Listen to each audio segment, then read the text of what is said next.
morning, everyone. It's Laura Clark, your Soul Wise Living Mentor, helping you follow your light, live your truth, and fully step into loving your life. So I am back fully from my summer work vacations. This is my first day in my home office. And it's a little surreal, right? Because it's that re-entry phase. And the last 2 days have been so full of shifting that it could be easy for me to get in my own way and start procrastinating. So I have a few pointers that I'll share at the end of this video that I use to help me stay focused and clear. What I wanted to share with you today was the poll that I've been conducting to my list and to my Living Your Truth community about what's their biggest challenge to living their truth. Gave great insight into what really affects so many entrepreneurs, professionals, and creatives that I wanted to really address those this week. So today I'm going to be talking about one of the top challenges that people were having, which is getting out of their own way and not procrastinating on things. So if you saw the video yesterday that I did, I talked about my boat ride, taking the boat for its long winter nap, and it was not one of the greatest experiences on the lake, to say the least. I hit a couple of roadblocks, one literally being a rock, and the second getting lost on a lake that I know so well from spending 50 summers up there. And it wasn't that it was so unusual that you get lost, because you can really get turned around on that lake. And it's not so usual to hit a rock at the end of the season when the water is so low. It is unusual to have those things happen when you're not focused and you're not clear and you're not being in the moment. So for me, those biggest challenges were negative thinking, because I was thinking negatively about the boat ride. It took an hour to get the boat across the lake and an hour to drive back. It took, and that was time that I didn't have, right? So there's some overwhelm in there and the negative thoughts. It was cold, it was windy. I like being out on the lake with others, and I knew that the lake was going to be pretty empty. In fact, I saw just 2 boats on the entire ride over. So you feel a little alone. And that creates a little anxiousness. And I wasn't focused on where I was when my prop hit a rock. I was focusing on something else completely. And that doesn't help. So the negative thinking, the lack of clarity, I was getting in my own way. I didn't do what I typically do right before I head out, which is visualize the outcome, visualize the experience, and bring in all the love and the juice and the light that can come with it. Instead, I got into my head. So when we get in our own way, that's one of the biggest challenges, is being in our head rather than being in the experience. One of the things that I think about getting in our own way is that it fundamentally creates all of the other challenges. Fundamentally getting in your own way, you may think that your biggest challenge is being overwhelmed. You may think that your biggest challenge is overthinking. But fundamentally, it's about getting in your own way. Fundamentally, it's about really not taking command of the process, taking command of it and releasing to the universe to allow for all of the positive momentum in your life. What we resist persists. So when you are on a boat ride and you're thinking negatively and you're worried about everything, that negative experience is going to come to you. Whether it's just simply that it's going to rain, or whether it's that you hit a rock, right, or get lost. So what you resist persists. So when we give that away and we allow light to come on a situation and we creatively visualize what we are experiencing, then you get out of your own way. So 2 things are necessary for that. 2 things are necessary for that.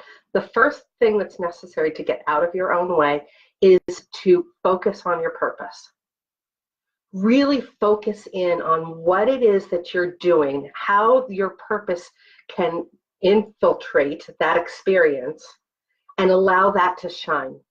When we know our purpose deeply and fully, when we really can get into that space, then that brightens up everything, and your experience is filled with that love and that light and what you are trying to do passionately in the world. So for a boat ride, which has less than a positive experience, my shift, once I figured out what I was doing for myself, was sitting still, going into my purpose and bringing that passion up. And I knew that what I was resisting was taking care of the summer house, because I really want more support from the full family. And they are doing that in their own ways and their own abilities. I have chosen and have created and have manifested the ability to take the lead on that because I have more time up there. But I was resisting that. And so these experiences came up for me during that boat ride because I was resisting. My purpose is to make that summer home a place of love and light for the entire family. So knowing that purpose, sitting into it, is one of the two fundamental ways to get it out of your own way. The second fundamental way to getting out of your own way is facing your fears.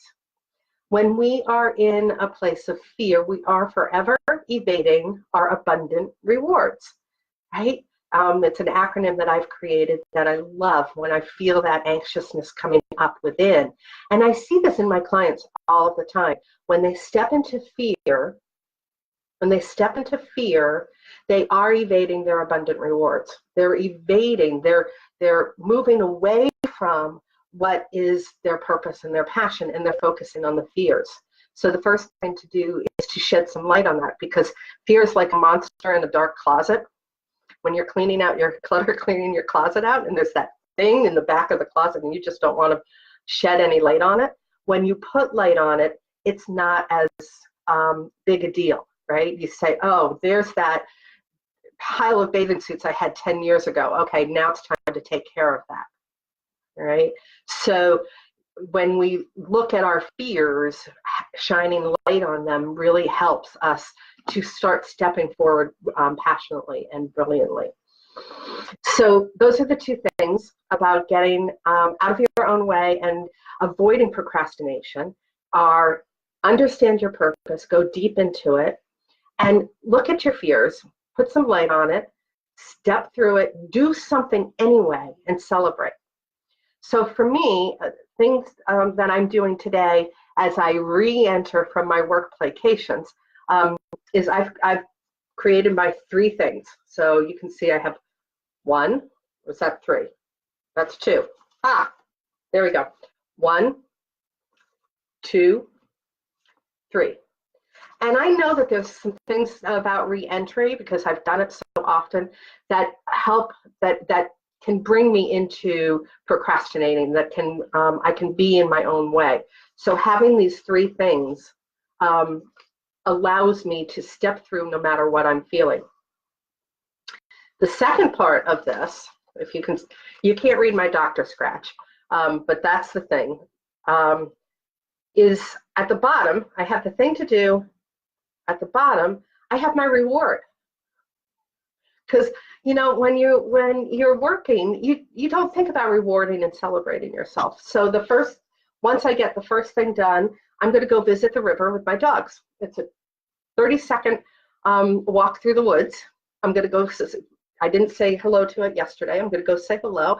I'm going to recenter myself. I'm going to spend some time with the dogs. I'm going to come back. It'll be my recess. It'll be 5 minutes. The second thing, I'm going to have a fruit smoothie. Because I'm looking forward to that, right? That's something I'm looking forward to. So we're going to get through that, get to that once this number 2 task is done. And when number 3 task is done, I get to go read a chapter in a book that I'm reading that I'm finding fascinating, and I'm really excited to get to the next juicy piece of that chapter. So when you are looking at the possibility of procrastinating and getting in your own way, creating some simple measures, and then celebrating that you stepped through that and you got it done is vital to amping up the energy and raising your vibration. so that you can live passionately and on purpose. So, hi Marie, how are you? It's lovely to have you here.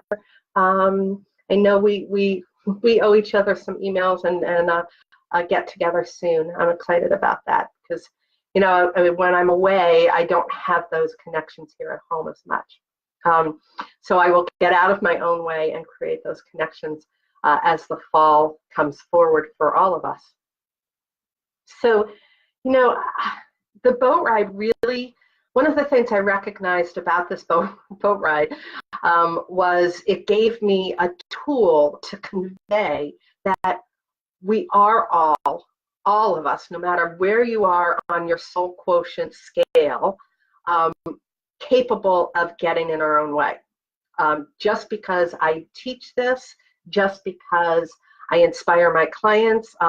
We talked about this last night on the Living Your Truth Sisterhood monthly Q&A. We talked about getting out of your own way. We talked about procrastination. And everybody is vulnerable to it, wherever you are on your soul quotient. And if you haven't gotten your soul quotient yet, it's a 10-minute assessment. People are saying it's more like 5, about where you are in relating to life, how you relate to all different kinds of situations. It allows you to see what you're doing that gets in your way. It allows you to see common traps, gives you a snapshot of where you are to following your light, living your truth, and loving your life. And I will throw that link into the comments so that you can go over and get it if you haven't already taken this Living Your Truth Soul Quotient assessment. I will be coming back tomorrow. What am I talking about tomorrow? What am I talking about tomorrow? Where are my notes? They're over there. Tomorrow, I'm talking about lack of clarity and being hard on yourself. What that does to stop you from propelling yourself forward to living your truth. I will be back here in the Soulwise Living fan page at 9:30 tomorrow morning. I hope you'll join us live. If not, catch the replay. If you're not a member of my Living Your Truth community, come over there because I go deeper into these concepts there. And we will continue to rock and roll our lives, living purposefully and passionately. I hope that you have a wonderful day. And as always, keep smiling. Bye now.